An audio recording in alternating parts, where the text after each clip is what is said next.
pelaksanaan seleksi CSN tuh kira-kira kapan nih Pak? Insya Allah dalam paling lambat 2 minggu ke depan ini.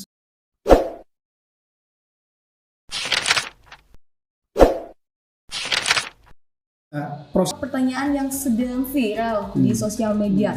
Ada banyak netizen yang mulai bertanya soal pelaksanaan seleksi CSN. Jadi netizen udah pada tahu kalau Bapak Presiden Jokowi udah sounding dari awal tahun. Bahkan udah ada surat BKN ya. Jadi boleh dong di-spill sedikit kepada netizen. Kira-kira progres pelaksanaan seleksi CSN tuh kira-kira kapan nih Pak? Ya, terima kasih. Memang Bapak Presiden telah menyampaikan atau menjelaskan kepada publik melalui press conference yang lalu, dampingi oleh Pak Menseskap dan Pak Menpan. Di situ Presiden sudah menyampaikan bahwa tahun ini disediakan formasi sebanyak 2,3 juta. Tetapi 2,3 juta itu nanti kan akan dibagi, mana yang untuk CPNS, mana yang untuk P3K. Sebetulnya basis 2,3 juta itu berasal dari database pencatatan non-ASN yang ada di kita, di BKN. Jumlahnya memang 2,3 juta orang yang waktu itu dicatat, tetapi dari 2,3 juta yang kita catat di tahun 2022 itu kan ada perkembangan. Nah, 2021 itu sudah ada yang lulus seleksi. 2022 sudah ada yang lulus juga, dan 2023 kemarin itu juga sudah ada yang lulus.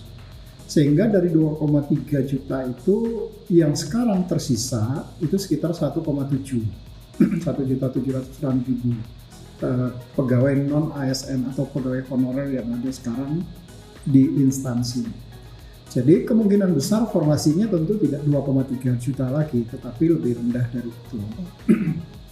Nah, beberapa waktu yang lalu menindaklanjuti dari press conference yang Pak Presiden itu, Pak Menteri Pan-RB kan telah menerbitkan rancangan awal formasi yang disampaikan kepada seluruh instansi, dan itu terus sudah disampaikan. Jumlah formasi yang diusulkan oleh instansi sampai dengan pada saat itu sebanyak lebih kurang 1,3 juta. Padahal yang harus kita selesaikan kan tinggal 1,7.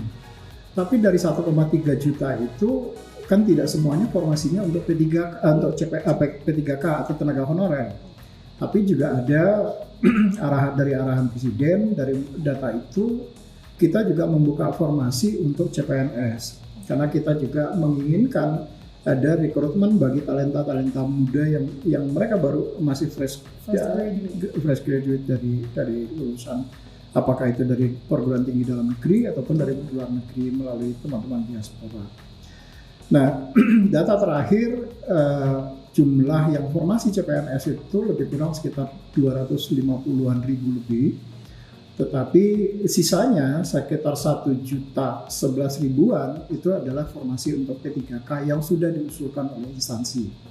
Jadi total yang dari sekitar 1,3 juta tadi, jumlah formasi yang nanti akan dibuka untuk CPNS dan P3K itu sekitar hampir 1,3 juta juga, tetapi sekitar 270-an ribu itu untuk yang CPNS-nya.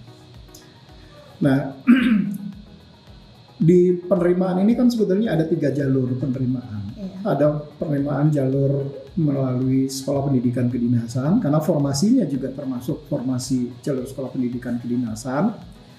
Nah, itu insya Allah akan kita laksanakan. Kita sudah buka pengumumannya dan sudah selesai pendaftarannya. Sekarang sedang berproses seleksi administrasi. Sudah selesai juga seleksi administrasinya oleh instansi. Tahapan sekarang itu adalah pembayaran PNBP, uang pendaftaran untuk masuk sekolah pendidikan kedinasan. Rencananya pelaksanaan seleksinya sendiri itu akan dimulai nanti di tanggal 18 besok. 18 Juli besok. Jadi insya Allah tanggal 18 Juli itu kita sudah membuka seleksi untuk sekolah pendidikan kedinasan. Rencananya yang pertama itu adalah Sekolah Tinggi Intelijen Negara. Nanti ya di bawah BIN. Nanti akan kick off oleh Pak Menteri dan kick off pelaksanaannya oleh Pak Menteri, Pak Menteri PAN, mungkin dari BIN nanti juga akan ada perwakilan yang hadir dan dari Pak Kepala BKN. Nah, setelah seleksi sekolah kedinasan, baru kita masuk nanti untuk CASN-nya yang P3K ataupun calon pegawai negeri sipilnya. Untuk yang CPNS dan P3K sekarang sedang proses pendetailan formasi oleh instansi. Jadi setelah total formasi yang diberikan oleh Pak Menteri PAN, kemudian masing-masing instansi kan yang diberikan itu di awal itu baru gelondongan. Jadi misalnya Kabupaten Takalar dapatnya berapa, misalnya dapat 1.000 misalnya. Nah, tapi 1.000 itu akan digunakan untuk apa? Misalnya untuk jabatan apa saja yang akan digunakan. Misalnya berapa orang penata komputernya, berapa orang nanti misalnya arsiparisnya, berapa orang untuk gurunya, dan segala macam tenaga kesehatan.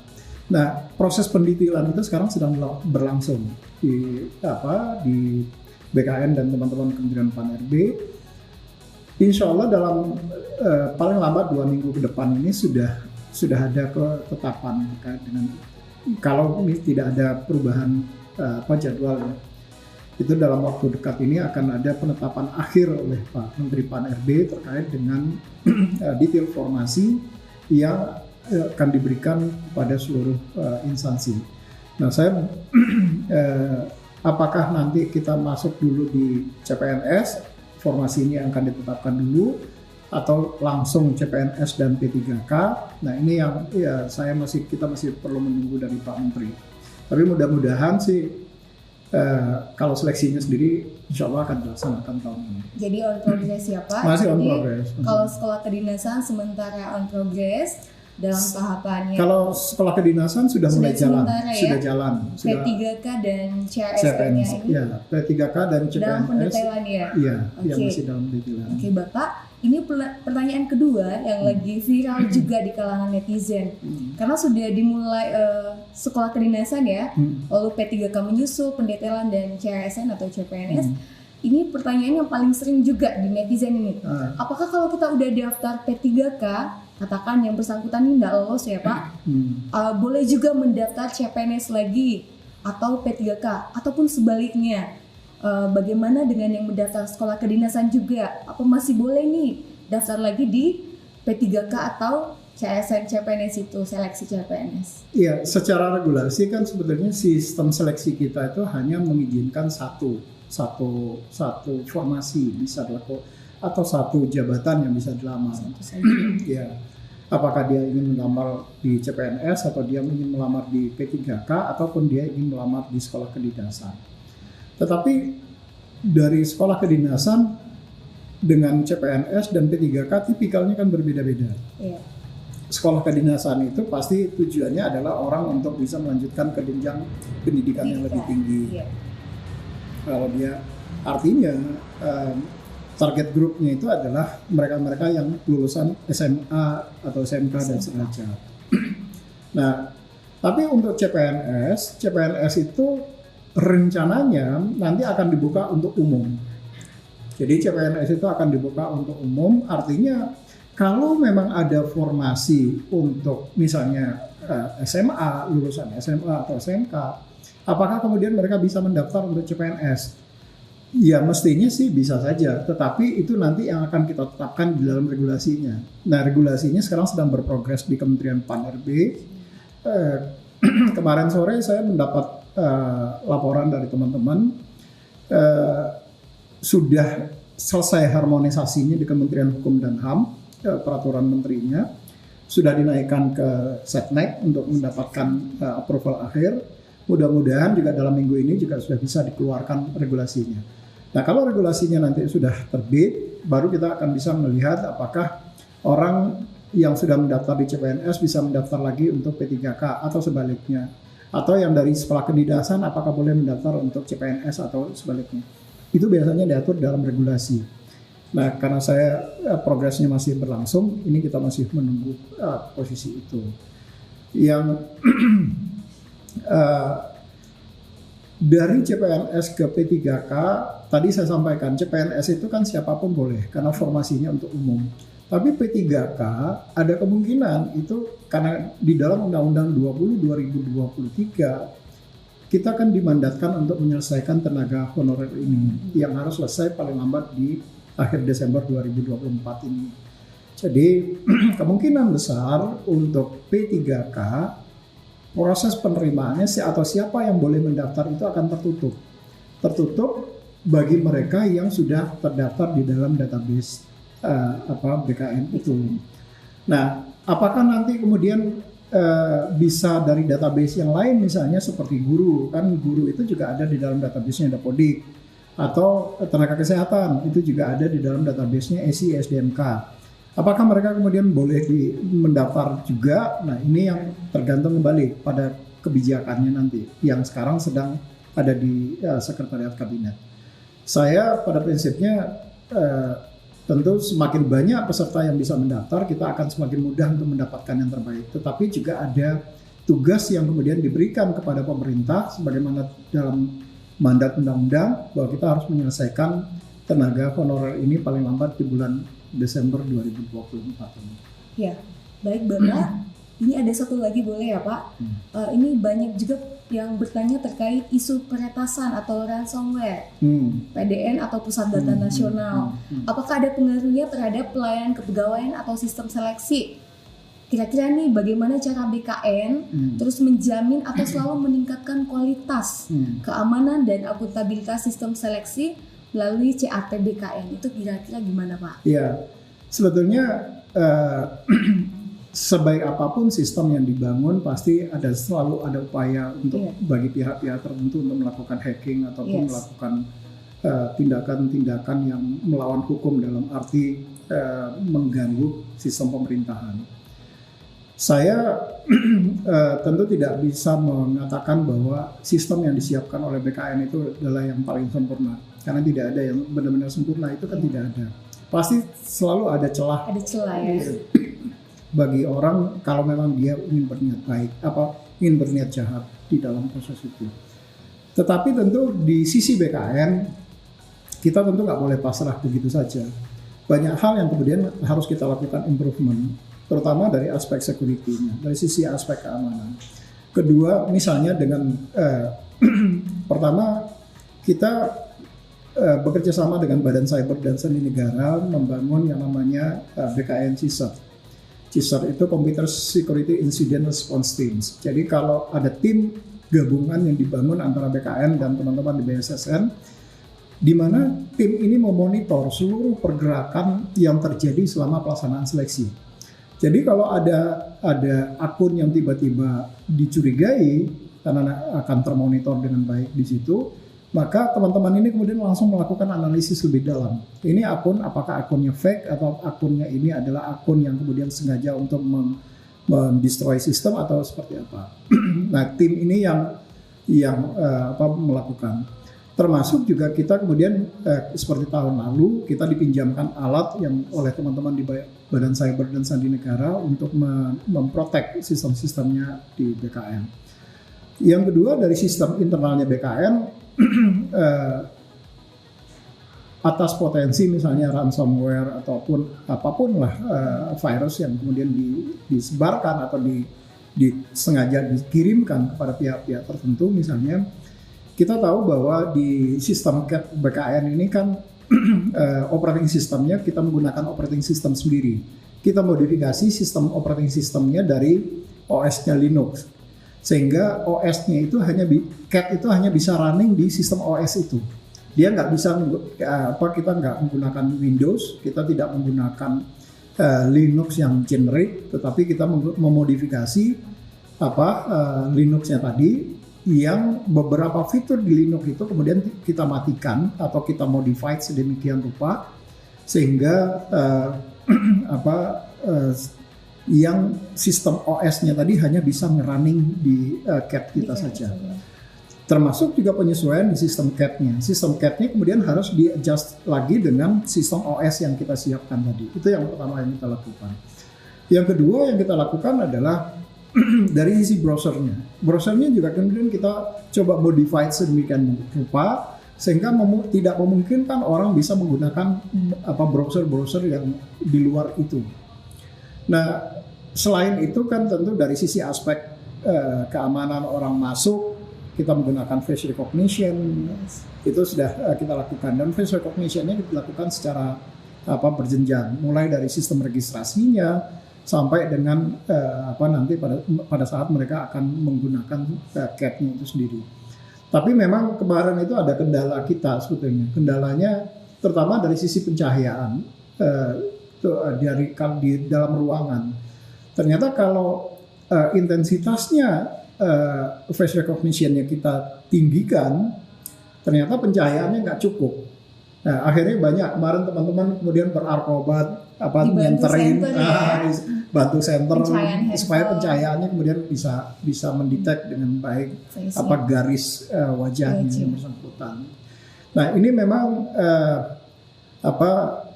secara nanti by system proses ini sudah kita siapkan dan sistemnya sendiri sudah teruji dalam arti semua sistem yang akan kita gunakan itu harus lulus ITSA. ITSA itu IT Security Assessment yang dilakukan tidak saja oleh satu organisasi atau satu institusi, tapi ITSA-nya itu harus lulus dari 2 institusi minimal.